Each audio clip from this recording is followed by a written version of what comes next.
বাজেটে super shop ও online কেনাকাটায় কর বাড়ানোয় হতাশ ব্যবসায়ীরা। এই খাতগুলোতে প্রত্যাশিত প্রবৃদ্ধি অর্জন না হওয়ার শঙ্কা। রোজায় নিত্যপণ্যের দাম নিয়ন্ত্রণে চট্টগ্রামের জেলা প্রশাসন গঠন করবে 5টিরও বেশি বাজার মনিটরিং দল। অহেতুক হয়রানির না করার আহ্বান ব্যবসায়ীদের।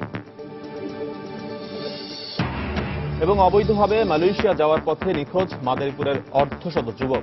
পরিবারে কান্নার রোল, অভিযোগ পেলে দালালদের বিরুদ্ধে কঠোর ব্যবস্থার আশ্বাস পুলিশের।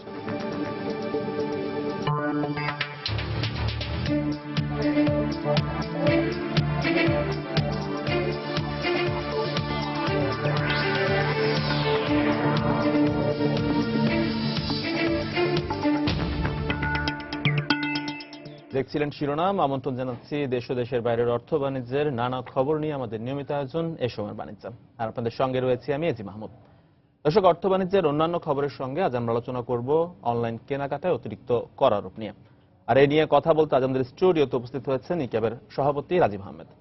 জনাব রাজীব আহমেদ, সময় স্টুডিওতে আপনাকে স্বাগত। আমাকে আমন্ত্রণ জানানোর জন্য সময় টেলিভিশনকে ধন্যবাদ। আপনার সাথে আমরা বিস্তারিত আলোচনায় যাব, তবে তার আগে অর্থ বাণিজ্যের আরো কিছু খবর জেনে নিচ্ছি। আসন্ন রমজানে নিত্যপণ্যের দাম নিয়ন্ত্রণে রাখতে বন্দরনগরী চট্টগ্রামে 5টিরও বেশি বাজার মনিটরিং দল গঠন করতে যাচ্ছে জেলা প্রশাসন। একজন করে নির্বাহী ম্যাজিস্ট্রেটের নেতৃত্বে থাকা এসব দল ভ্রাম্যমাণ আদালতও পরিচালনা করবে।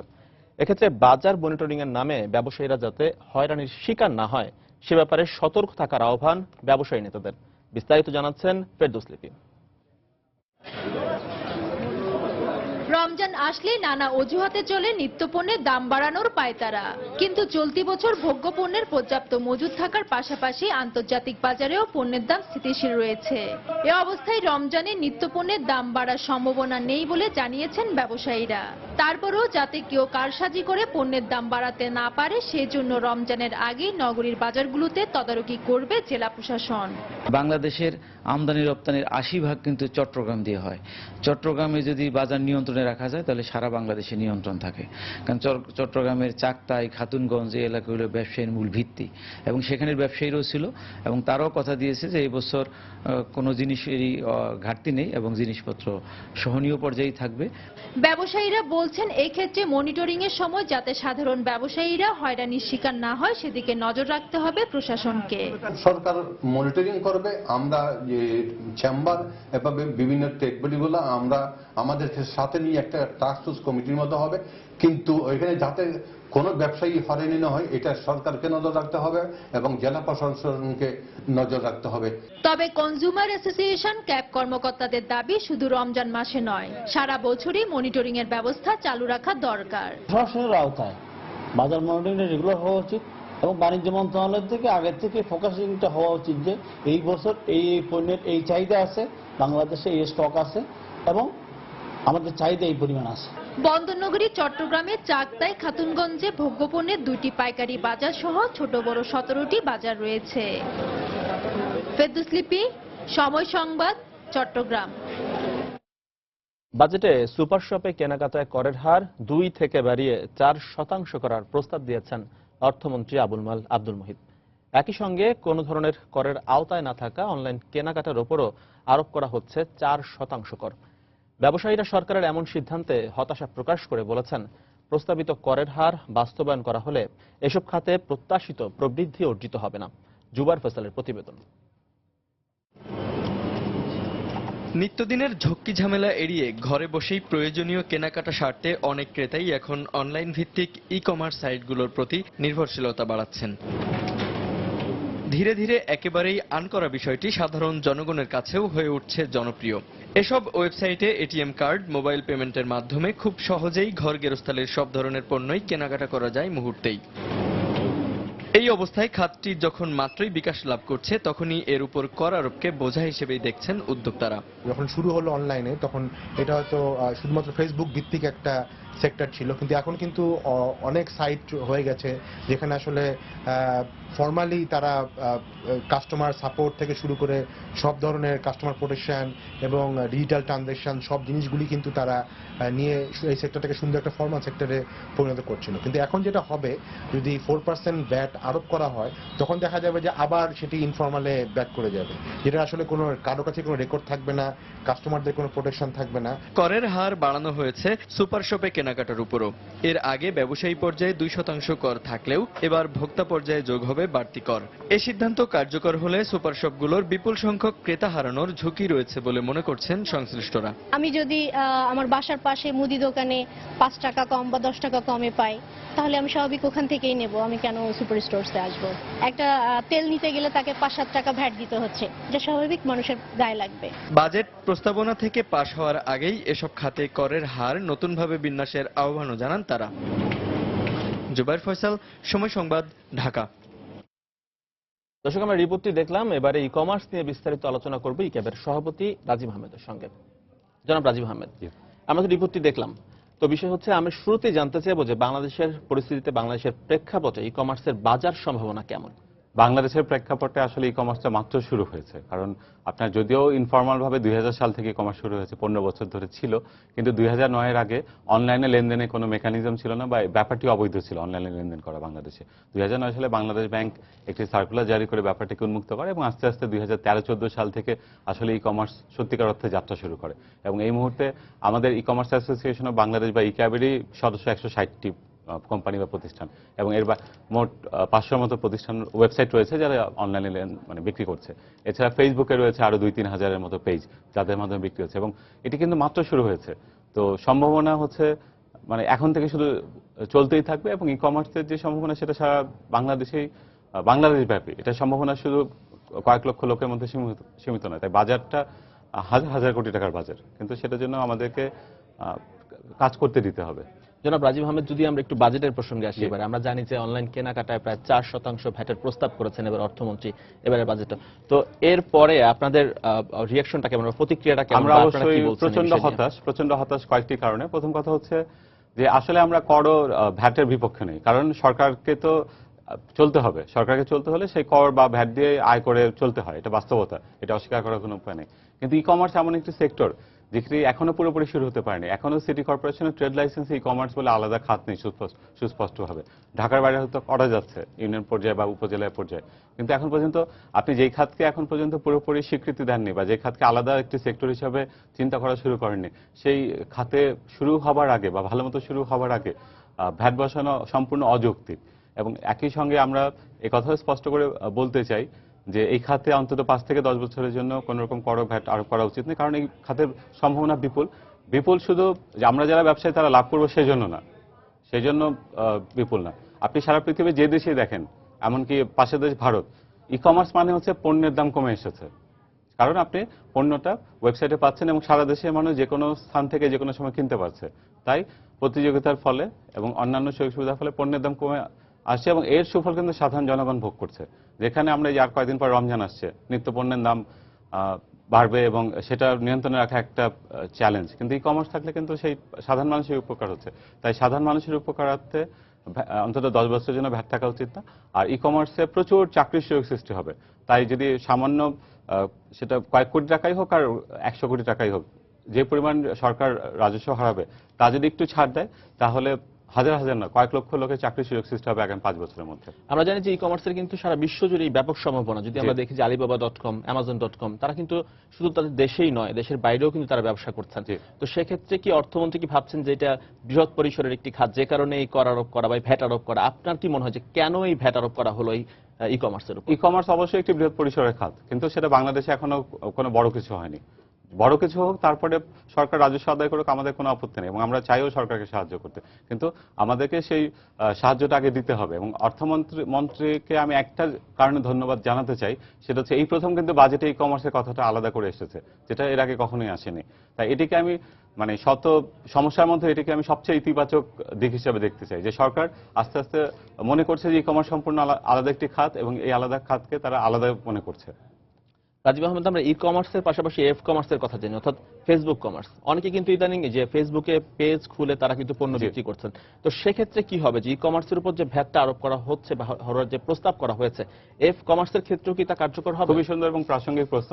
এখানে ই কমার্সে যারা ঠিকমতো ওয়েবসাইট খুলে ডোমেইন হোস্টিং নিয়ে ট্রেড লাইসেন্স করে, ট্রেড লাইসেন্সে কিন্তু সরকারকে একটা কর দিচ্ছি আমরা, তো এই সবকিছু করে নিয়ম মেনে যারা করবে তারা কিন্তু সমস্যার সম্মুখীন হবে। যারা ইনফর্মাল ভাবে করবে, যাদের কোনো ট্রেড লাইসেন্স থাকবে না, যাদের ডোমেইন হোস্টিংও থাকবে না, জাস্ট একটা ফেসবুক পেজ খুলে, তাদেরকে সরকার কিভাবে নিয়ন্ত্রণ করবে, অথবা তাদেরকে সরকার নিয়ন্ত্রণ তো অনেক পরে কথা, কিভাবে খুঁজে বের করবে সেটা একটা বড় চ্যালেঞ্জ হবে। এবং এর ফলে যেটা হবে, যারা এখন নিয়ম মেনে ই কমার্স করছে তারা কিন্তু তখন ইনফর্মাল দিকে চলে যাবে, এবং এটা সত্যি উদ্বেগের বিষয়।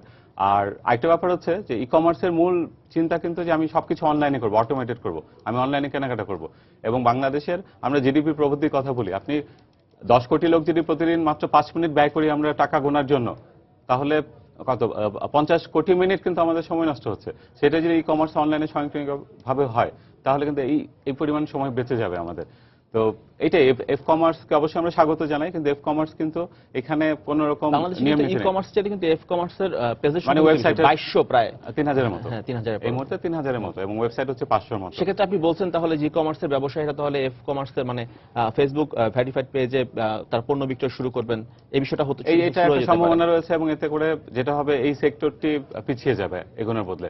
আর সবচেয়ে বড় যেটা আমি বলতে যাচ্ছিলাম যে অনলাইনে যে লেনদেনের ব্যাপারটা, সেটা কিন্তু এই সরকারের সিদ্ধান্তের ফলে নিরুৎসাহিত হবে, কমে যাবে। কারণ আপনি অনলাইনে যেটা লেনদেন হচ্ছে সেখানে আপনি রেকর্ড রাখতে পারছেন। বাংলাদেশ ব্যাংক হয়তো বলে দিল যারা পেমেন্টগুলো প্রসেস করছে, বিকাশের মতো কোম্পানি অথবা মোবাইল ফিনান্স অথবা ব্যাংকের ক্রেডিট কার্ড, যে সবাইকে 4% আদায় করো। কিন্তু এর বাইরে যখন আপনি ক্যাশ অন ডেলিভারিতে যাবে একটা ই কমার্স প্রতিষ্ঠান, সে কিন্তু তখন সেটা চাইলেই এড়িয়ে যেতে পারবে। এর ফলে অনলাইনের যে লেনদেনটা, যেটাকে আমরা যাচ্ছি যে ডিজিটাল ইকোনমি, সেটা খুবই ব্যাহত হবে।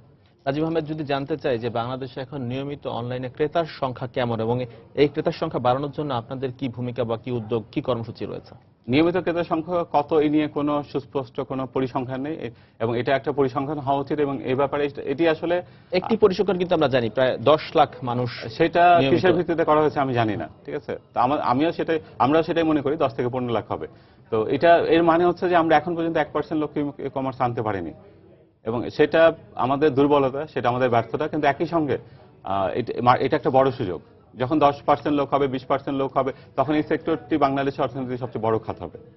তো এই ক্রেতার সংখ্যা বাড়ানোর ক্ষেত্রে আপনাদের উদ্যোগ বা ভূমিকা বা ক্রেতার সংখ্যা বাড়ানোর জন্য আমরা সরকারের সঙ্গে কাজ করার চেষ্টা করছি, এবং এক্ষেত্রে আমরা মিডিয়ার মাধ্যমে প্রচারণা চালানোর চেষ্টা করছি, শিক্ষা মন্ত্রণালয়ের মাধ্যমে শিক্ষা প্রতিষ্ঠানগুলোকে নিয়ে কাজ করার চেষ্টা করছি, এবং আমরা সবচেয়ে বেশি যেটা এখন এই মুহূর্তে চেষ্টা করছি সেটা হচ্ছে শিক্ষা সিলেবাসে ই কমার্সকে ঢোকানো। ই কমার্সের ছোটখাটো অংশ হলেও, কারণ শিক্ষার মাধ্যমে আপনি যে সচেতনতা তৈরি করতে পারবেন সেটা অন্য কোনো দিকে পারবেন না। তো আমরা ই কমার্সের সম্ভাবনা শহর দেখতে পাচ্ছি, কিন্তু গ্রাম কিংবা মফস্বল এলাকায় কিন্তু ততটা নয়। এর কারণ আপনি কি বলে মনে করেন? এর কয়েকটা কারণ রয়েছে। প্রথম একটু আমি বলতে চাই যে আমাদের 160টা মেম্বারের মধ্যে ঢাকাতে বেশিরভাগ 130 বা 35 হবে, এবং এরপরে হচ্ছে চট্টগ্রামে 11টি কোম্পানি, চট্টগ্রামে শহরের মধ্যেই।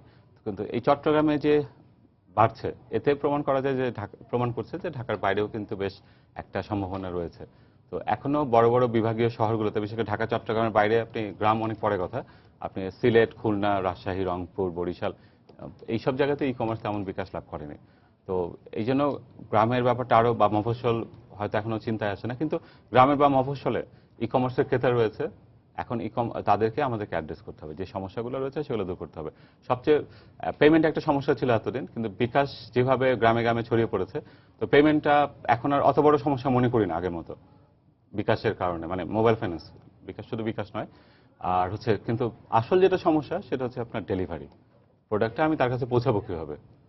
এবং সেক্ষেত্রে আপনার কুরিয়ার সার্ভিসের সহায়তা, কুরিয়ার সার্ভিস আপনার ইসের বাইরে যায় না, এই কি বলে জেলা শহরের বাইরে যেতে যায় না। উপজেলাতেও খুব কম কুরিয়ার সার্ভিস যায়, সুন্দরবন বা এসএফ কন্টিনেন্টাল এরা ছাড়া, এবং যায় না ওইভাবে, এখনো ইউনিয়ন পর্যায়ে যাচ্ছে না।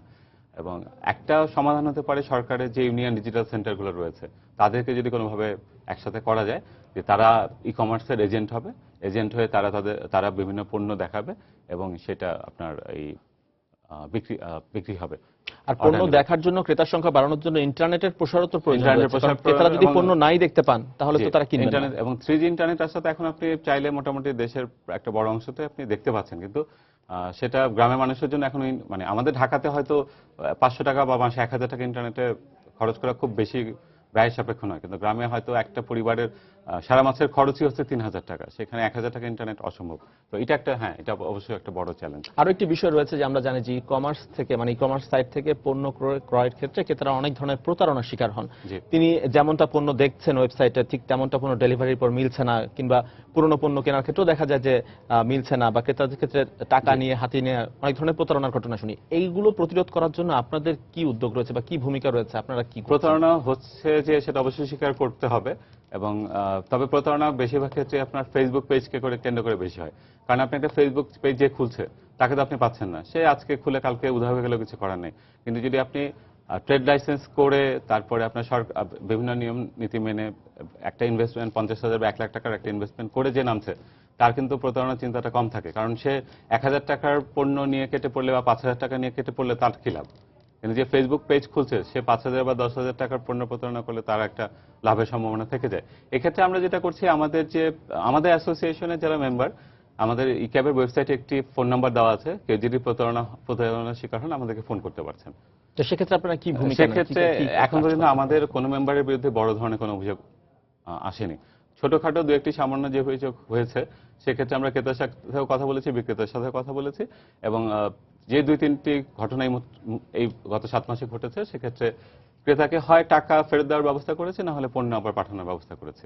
আচ্ছা, যদি একটু সম্ভাবনার প্রসঙ্গে আসি এবার, যে আমরা জানি যে দেশের বাইরে যে ওয়েবসাইটগুলো রয়েছে ই কমার্স বেস, তারা ওয়ার্ল্ড ওয়াইড ব্যবসা করছেন, তারা সারা বিশ্ব জুড়ে ব্যবসা করছেন। তো আমরা কবে দেখব যে আমাদের দেশের ই কমার্স বেস ওয়েবসাইট সারা বিশ্বব্যাপী ব্যবসা করছে, বা পণ্য রপ্তানি করছে, এক্সপোর্ট করছে, বা অন্য দেশে পৌঁছে দিচ্ছে? এটি আমরা কবে নাগাদ দেখতে পাবো? এটি যেটা আমি প্রথমে বলেছি যে বাংলাদেশে ই কমার্স আসলে মাত্র শুরু হয়েছে গত 1-2 বছর ধরে। এটি দেখতে খুব বেশি সময় অপেক্ষা করতে হবে না। আমি আশা করছি 5 বছরের মধ্যে আমরা খুব একেবারে বিশ্বমাপের না হলেও এশীয় মাপের একটি বড় কোম্পানি দেখতে পাবো। এর নানাবিধ কারণ রয়েছে। বাংলাদেশের যে নিজস্ব বাজার, সেটা কিন্তু কম বড় নয়। 16 কোটি লোকের একটি দেশ হলে যদি 5 কোটি লোকের একটি বাজার হয়, ইউরোপের বেশিরভাগ দেশে 1 কোটি লোকও নেই। এবং আমাদের যদি ধরে নিলাম যে মাত্র 1 কোটি লোক উচ্চ মধ্যবিত্ত, সেটাও কিন্তু একটা বড় বাজার। 16 কোটি লোকের মধ্যে মাত্র 5% লোকও যদি উচ্চ মধ্যবিত্ত হয়, যাদের একটা ডিসপোজেবল ইনকাম বা খরচ করার মতো টাকা রয়েছে, সেটা কিন্তু অবশ্যই বড় একটি বাজার। তবে এই জন্য আমাদের সরকারি বেসরকারি বিভিন্ন রকম সহযোগিতা দরকার, এবং বড় কোম্পানি এবং আমাদের হয়তো বিদেশি বিনিয়োগকে নিয়ে আমরা চিন্তা করতে পারি, অথবা দেশি কোনো কোম্পানিকে যদি চিন্তা করি যে বড় হতে হবে, তাহলে এখনো যেটা হচ্ছে আসলে ই কমার্সে আপনার ট্র্যাডিশনাল যারা বড় বড় কোম্পানি রয়েছে বাংলাদেশে, তারা এখনো এটার সম্ভাবনাটা সেভাবে উপলব্ধি করতে পারেনি। তাই যাদের হয়তো বাংলাদেশেও কিন্তু আপনার 1,000 কোটি টাকা রয়েছে, ঠিক আছে, যেমন কি বলো রিয়েল এস্টেটে রয়েছে, অথবা বেক্সিমকোর মতো বড় বড় কোম্পানি রয়েছে, যারা বাংলা একদম সম্পূর্ণ দেশি কোম্পানি। তারা যখন এই সেক্টরে আসবে তখন কিন্তু এটা খুব বেশি সমস্যা হবে না। তো তাদের সাথেও বুঝতে হবে এই জিনিসটা নিয়ে।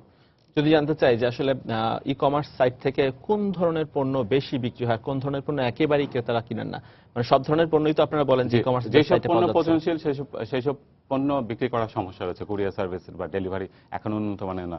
আপনি বাইরে থেকে, ঢাকার বাইরে থেকে যদি ফলমূল নিয়ে আসেন এবং একদিনের মধ্যে নষ্ট হয়ে যায়, তাহলে, বা সবজি, ফল হয়তো 2-3 দিন থাকবে, মাছ যেমন, সেগুলো এখনো তেমন বিক্রি হচ্ছে না। আর এটা আস্তে আস্তে প্রবণতা বদলাচ্ছে। কিছু ওয়েবসাইট রয়েছে যারা নিত্যপণ্য পণ্য দিচ্ছে। আর এবারে আমি একটা জিনিস বলতে চাই যে আপনারা যদি ফেসবুকে দেখেন বা অনলাইনে দেখেন, আমের প্রচুর ওয়েবসাইট এবং ফেসবুকে কিন্তু আম পাওয়া যাচ্ছে, বলছে যে ফরমালিন মুক্ত রাজশাহী থেকে। এবং আমি নিজেও এবার আম বাজার থেকে না কিনে আমি ওয়েবসাইটের মাধ্যমেই বা ফেসবুকের মাধ্যমে অর্ডার করে নিয়েছি। তো এটা অবশ্যই একটি বলবো যে পরিবর্তন হচ্ছে। আর সাধারণত যেটা বেশি চলে সেটা হচ্ছে আপনার বই, পোশাক, এই দুই ধরনের জিনিস বেশি চলে। আর ভারতের দিকে আমরা যেতে তাকালে দেখবো যে ই কমার্সের মূল বিক্রিটা আসতেছে ওদের ট্রাভেল অ্যান্ড ট্যুরিজম, তারপর হচ্ছে আপনার খাবার আর পোশাক। তো বাংলাদেশেও মোটামুটি এই প্রবণতা শুরু হবে আগামী বছর থেকে, এটা আমরা মনে করছি। রাজীব আহমেদ, যদি আমরা আরেকটি প্রসঙ্গে আসি, বাজেটের প্রসঙ্গে যদি আরেকবার আসি, যে অনলাইন কেনাকাটায় যে 4% ভ্যাট আরোপের কথা বলা হচ্ছে, তো এটি যদি প্রস্তাবটি যদি 30 জুনের পর যদি পাশ হয়ে যায়, তাহলে সেক্ষেত্রে আপনারা কিভাবে এই খাতকে ধরে রাখবেন, বা সেক্ষেত্রে আপনার ব্যবসায়িক পরিকল্পনাটা কেমন হবে? আচ্ছা, আমরা তো e commerce association, e commerce সেক্টরের জন্য কাজ করে যাচ্ছে।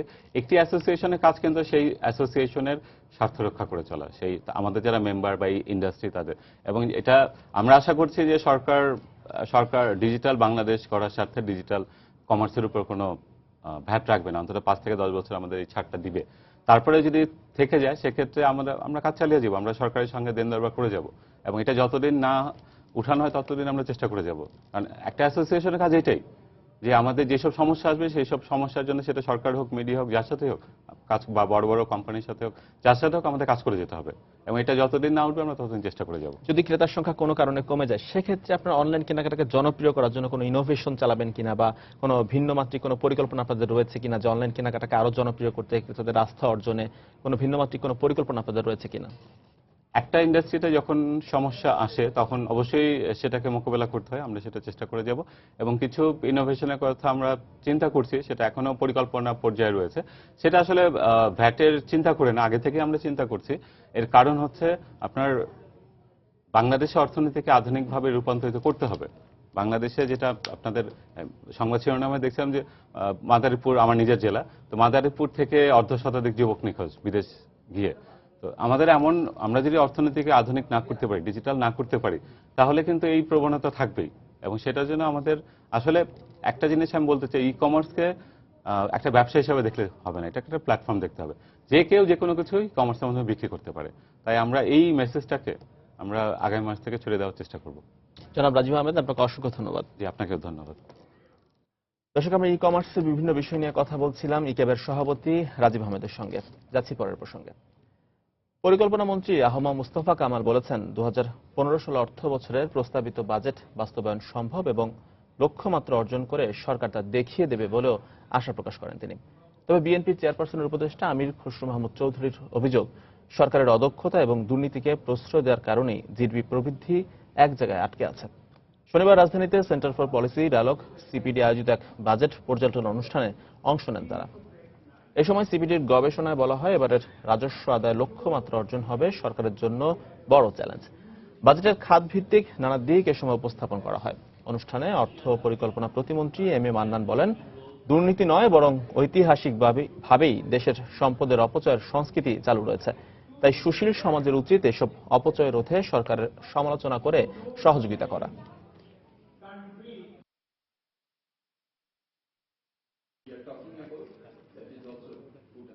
এই বছরের বাজেট আমরা পূর্ণমাত্রা বাস্তবায়নের জন্য আমরা আমাদের প্রয়াস অব্যাহত রাখবো, এবং অন্যান্য বছরের মতো এই বছরের বাজেটও প্রায় কাছাকাছি আমরা নিয়ে যাব।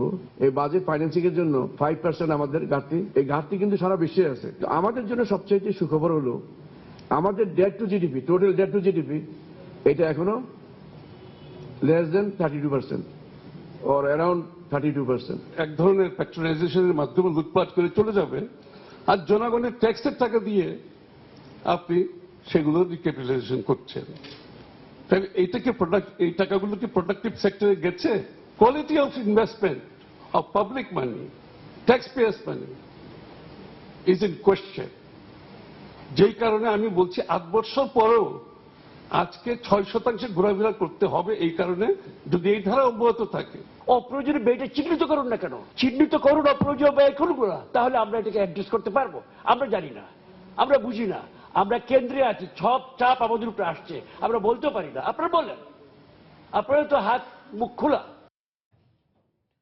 বিভিন্ন পণ্যের নকল ও চোরাচালান রোধ করার মাধ্যমে রাজস্ব বাড়ানোর লক্ষ্যে দেশের মেধাস্বত্ব সংরক্ষণের জন্য সংশ্লিষ্ট মন্ত্রণালয়গুলোকে নিয়ে সরকার সমন্বিত উদ্যোগে কাজ করবে বলে জানিয়েছেন বাণিজ্যমন্ত্রী তোফায়েল আহমেদ। শনিবার রাজধানীর একটি হোটেলে মেধাস্বত্ব রক্ষায় জনসচেতনতামূলক ক্যাম্পেইনের উদ্বোধনী অনুষ্ঠানে বাণিজ্যমন্ত্রী কথা বলেন। নকল রুখবো, চোরাচালান রুখবো, রাজস্ব বাড়াবো, দেশ গড়বো, এই স্লোগানকে সামনে রেখে 28টি খাতের সমস্যা, সম্ভাবনা ও অগ্রগতি নিয়ে এই ক্যাম্পেইন শুরু করেছে Bangladesh intellectual property association IPAB. দেশের 28টি খাতের পণ্যের নকলকরণ ও নানা সমস্যা তুলে ধরেন IPAB director general Mohammad Azizur Rahman. অনুষ্ঠানে ঢাকা উত্তরের মেয়র আনিসুল হক, এবিসিসিআর সভাপতি মাতলুব আহমদ সহ দেশের শিল্পী, সাহিত্যিক, প্রকাশক ও পরিচালকরা পণ্যের নকল রোধে সরকারকে কঠোর উদ্যোগ নেওয়ার অনুরোধ জানান।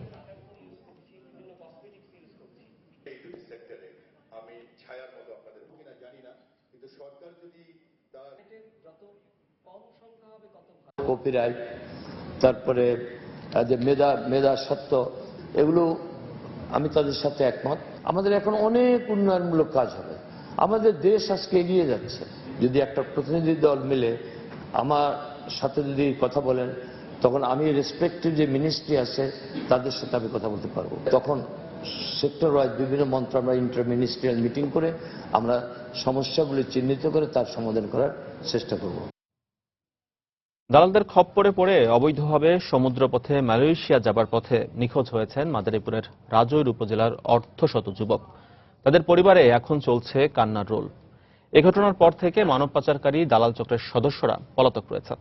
এদিকে নিখোঁজদের পরিবারের অভিযোগ পেলে দালালদের বিরুদ্ধে কঠোর ব্যবস্থা নেওয়ার কথা জানিয়েছে পুলিশ। সঞ্জয় কর্মকার অভিজিতের তথ্য, শাহাদত আকনের ছবি নিয়ে ডেস্ক রিপোর্ট।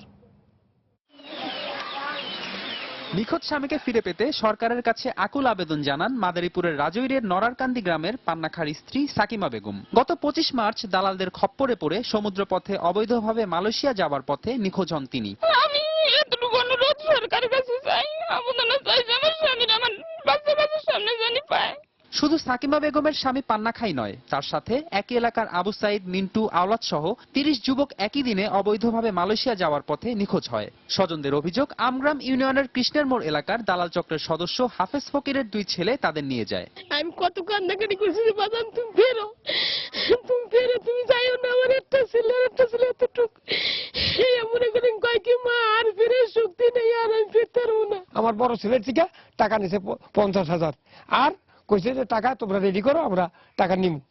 এখন হ্যাঁ টাকাও নাই আর হ্যাঁ কোনো খবর নেই। নিখোঁজদের তালিকায় আরো রয়েছে রাজৈরের ইসবপুর ও বদরপাশা ইউনিয়নের আলামিন, সানোয়ার, জাফর সহ অন্তত 20 জন। তাদের পরিবারে চলছে এখন কান্নার রোল। সম্রাজ দালাল ওর সাথে অনেকদিন কথা বলছি, বলছে তোমার কি হয় মিন্টু? আমি বলছি আমার দেবর হয়।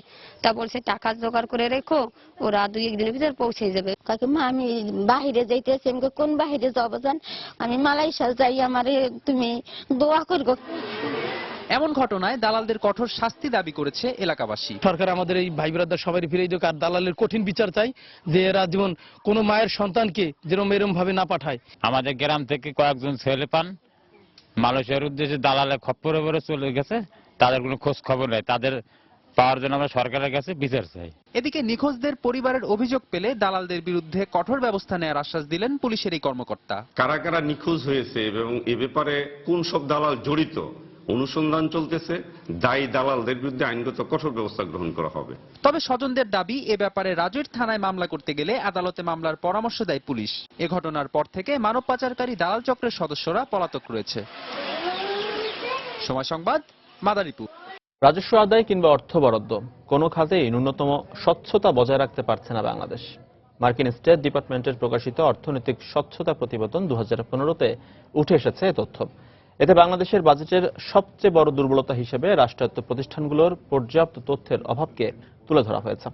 এদিকে সমালোচনাকে দায়িত্বজ্ঞানহীন, কূটনৈতিক শিষ্টাচার বহির্ভূত হিসেবে মন্তব্য করেছেন দেশের অর্থনীতিবিদরা। সরকারের আয় ব্যয় সম্পর্কে জনগণ কতটা জানছেন, তথ্য প্রবাহের ধারাবাহিকতা বা নির্ভরযোগ্যতার মান কেমন, এসব পর্যবেক্ষণ করে বার্ষিক প্রতিবেদন প্রকাশ করে মার্কিন স্টেট ডিপার্টমেন্ট।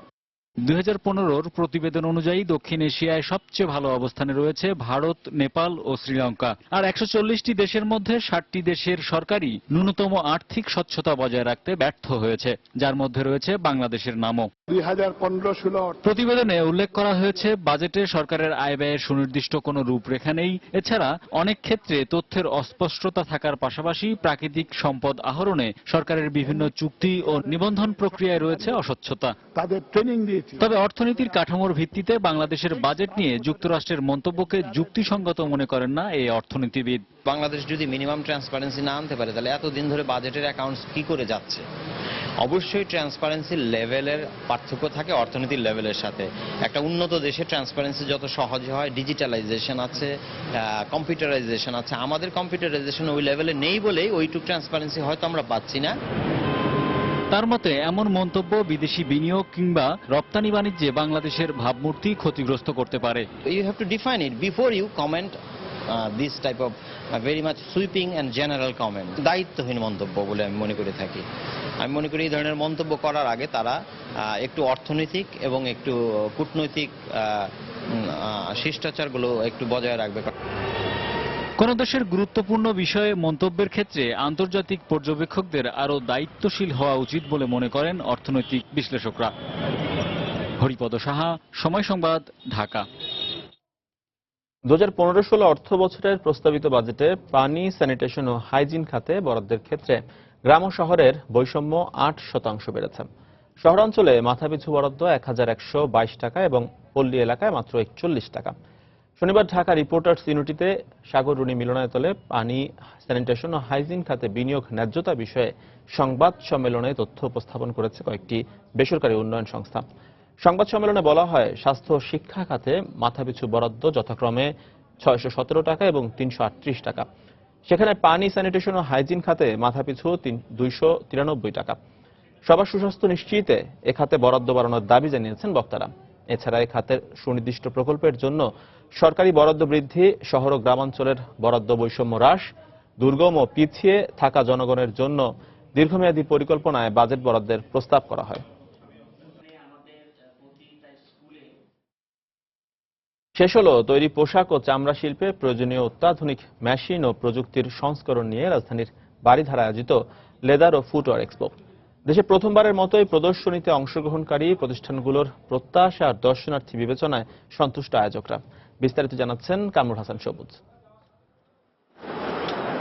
অত্যাধুনিক এই যন্ত্রটির নাম automatic computerised flat knitting machine, যেখানে চাহিদা মতো নকশা আপলোড করলে স্বয়ংক্রিয়ভাবেই তৈরি হবে সেই ডিজাইনের জ্যাকেট ও সোয়েটার। তুলনামূলক 25% সাশ্রয়ে দেশে তৈরি বিদেশি প্রযুক্তির এই মেশিন স্থাপন করা সম্ভব বলে জানালেন স্টলের প্রতিনিধিরা।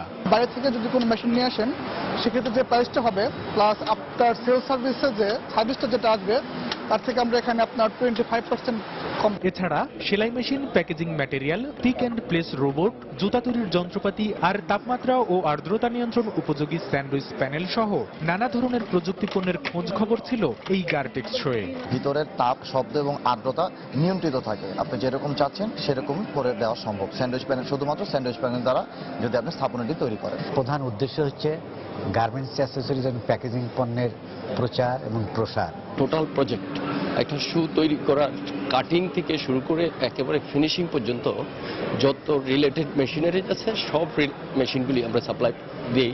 একই ছাদের নিচে নিজেদের দরকার মতো নতুন অনেক পণ্য ও প্রযুক্তির দেখা পেয়ে খুশি উদ্যোক্তা দর্শনার্থীরা। টেকনোলজিগুলো দেখলাম, আমরা জানছি অনেক কিছু এবং আমরাও শেয়ার করছি আমরা কি কি সেল করি বা আমরা কি কি কাজ করি। আমরা যারা অনেক কিছু জানি না, এর মধ্যে এসে আমরা এটা শেখার জন্য আমরা চেষ্টা করতে পারবো। আর বাংলাদেশ সহ 8টি দেশের অংশগ্রহণে 3 দিনের এই প্রদর্শনীকে সফল দাবি আয়োজকদের। এক্সিবিশনটা আমরা সফলই মনে করতেছি। এক্সিবিটর যারা আছেন তারা মোটামুটি হ্যাপি। তবে শিল্প সহায়ক এমন প্রদর্শনী আরো আয়োজনের দাবি জানালেন স্টল প্রতিনিধি ও দর্শনার্থীরা। কামরুল হাসান সবুজ, সময় সংবাদ, ঢাকা।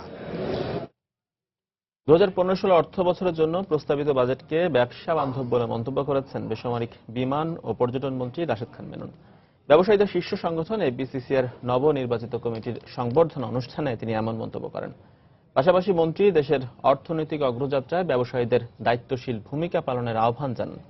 এ সময় এফবিসিসিআই সভাপতি মাকতুব আহমদ ব্যাংক ঋণের সুদ হার কমানোর উপর জোর দেন।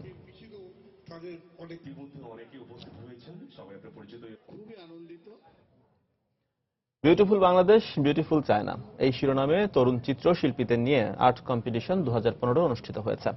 শনিবার বাংলাদেশ জাতীয় জাদুঘরে মূল অডিটোরিয়ামে এই প্রতিযোগিতার আয়োজন করে বাংলাদেশ চীন ফ্রেন্ডশিপ সেন্টার ও ঢাকার চীনা দূতাবাস। উদ্বোধনী অনুষ্ঠানে উভয় প্রতিষ্ঠানের কর্মকর্তারা উপস্থিত ছিলেন। এ সময় জানা যায় দেশের সাংস্কৃতিক বিনিময় এই আয়োজনের উদ্দেশ্য। ইসলামী ব্যাংক বাংলাদেশ লিমিটেড 2014 সালের হিসেব অনুযায়ী শেয়ার হোল্ডারদের জন্য 15% ক্যাশ ডিভিডেন্ড অনুমোদন করেছে। শনিবার রাজধানীর বঙ্গবন্ধু আন্তর্জাতিক সম্মেলন কেন্দ্রে অনুষ্ঠিত ব্যাংকের 32তম বার্ষিক সাধারণ সভায় এই অনুমোদন দেওয়া হয়।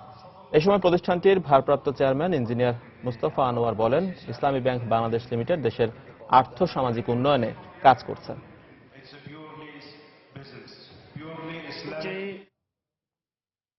অষ্টম শোরুমের উদ্বোধন করল আর্টিসান আউটফিটার্স লিমিটেড। শনিবার রাজধানীর ধানমন্ডির নাসিম স্কোয়ারে শোরুমের উদ্বোধন করেন কোম্পানির চেয়ারম্যান অনিতা গোমেজ এবং নির্বাহী পরিচালক আলী আহমেদ রাসেল। নতুন শাখা উদ্বোধন উপলক্ষে প্রথম 1 ঘন্টা ক্রেতাদের 20% মূল্য ছাড় দেওয়া হয়।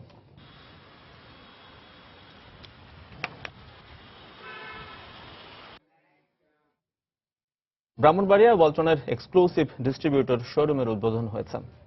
শনিবার ব্রাহ্মণবাড়িয়ার বিরাসার মোড়ে শোরুমের উদ্বোধন করেন ওয়ালটনের ব্র্যান্ড অ্যাম্বাসেডর চিত্রনায়ক ইলিয়াস কাঞ্চন। উদ্বোধনী অনুষ্ঠানে ওয়ালটনের ঊর্ধ্বতন কর্মকর্তারা উপস্থিত ছিলেন। শোরুমে ওয়ালটনের সব ধরনের ইলেকট্রনিক্স পণ্য পাওয়া যাচ্ছে।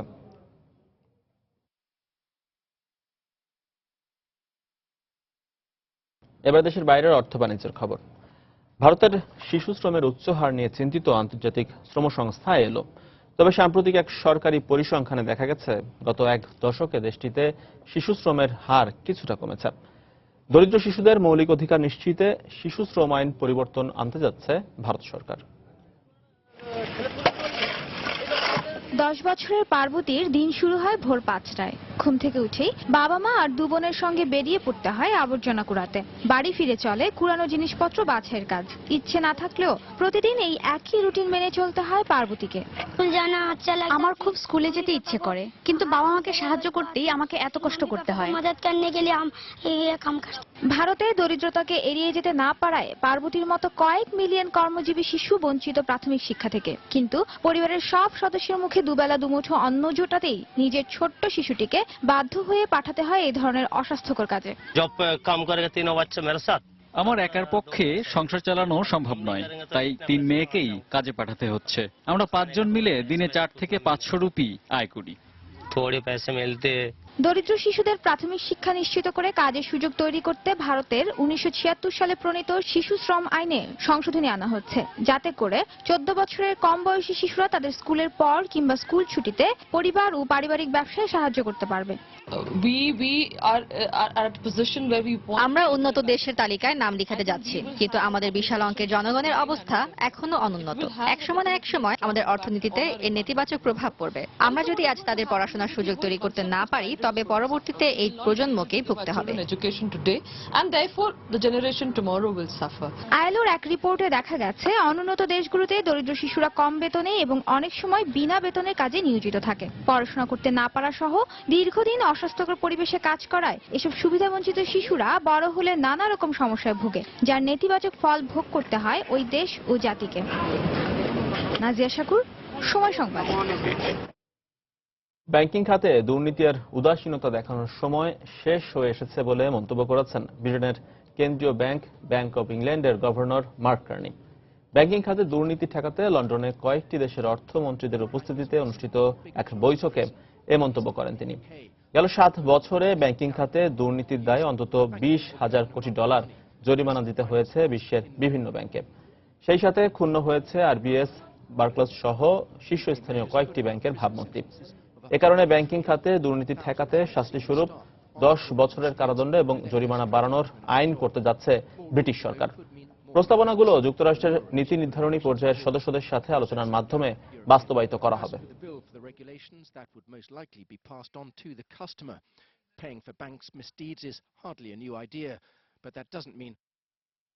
ঋণে জর্জরিত ট্যাপ এয়ারলাইন্স বেসরকারি খাতে ছেড়ে দিচ্ছে পর্তুগিজ সরকার। এয়ারলাইন্সটির 61% শেয়ার কিনে নিচ্ছে যুক্তরাষ্ট্রের এয়ারলাইন্স জেট ব্লুর প্রতিষ্ঠাতা ডেভিড নিলিম্যান। তবে 34% শেয়ার থাকছে সরকারের আওতায়। চুক্তির প্রেক্ষিতে জরুরি ভিত্তিতে এয়ারলাইন্সটিকে 33 কোটি 80 লাখ ইউরো অর্থ দিবে জেট ব্লু। সেই সাথে দেওয়া হবে 53টি বিমান। এয়ারলাইন্সটি বেসরকারি খাতে ছেড়ে দিলে এ অর্থ দিয়ে ঋণের বোঝা কিছুটা কমানো সম্ভব হবে বলে প্রত্যাশা পর্তুগিজ সরকারের।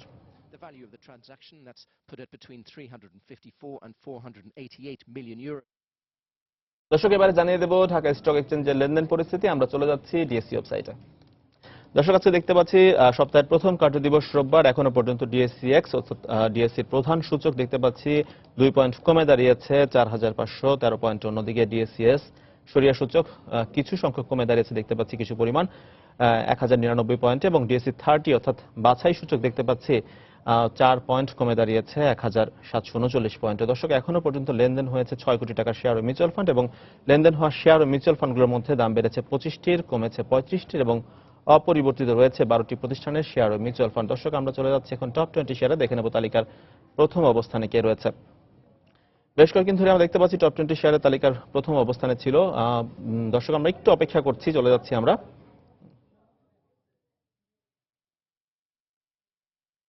দর্শক, আমরা দেখতে পাচ্ছি টপ 20 শেয়ারের প্রথম অবস্থানে রয়েছে ইউনাইটেড এয়ার, যার সবশেষ লেনদেন মূল্য দেখতে পাচ্ছি 11 টাকা 50 পয়সা, সর্বোচ্চ লেনদেন মূল্য এখনো পর্যন্ত 11 টাকা 80 পয়সা, সর্বনিম্ন লেনদেন মূল্য 11 টাকা 50 পয়সা। অন্যদিকে গ্রামীণ ফোন রয়েছে টপ 20 শেয়ারের দ্বিতীয় অবস্থানে, যার সবশেষ লেনদেন মূল্য দেখতে পাচ্ছি 335 টাকা 20 পয়সা, সর্বোচ্চ লেনদেন মূল্য 336 টাকা 40 পয়সা, সর্বনিম্ন লেনদেন মূল্য 333 টাকা 30 পয়সা।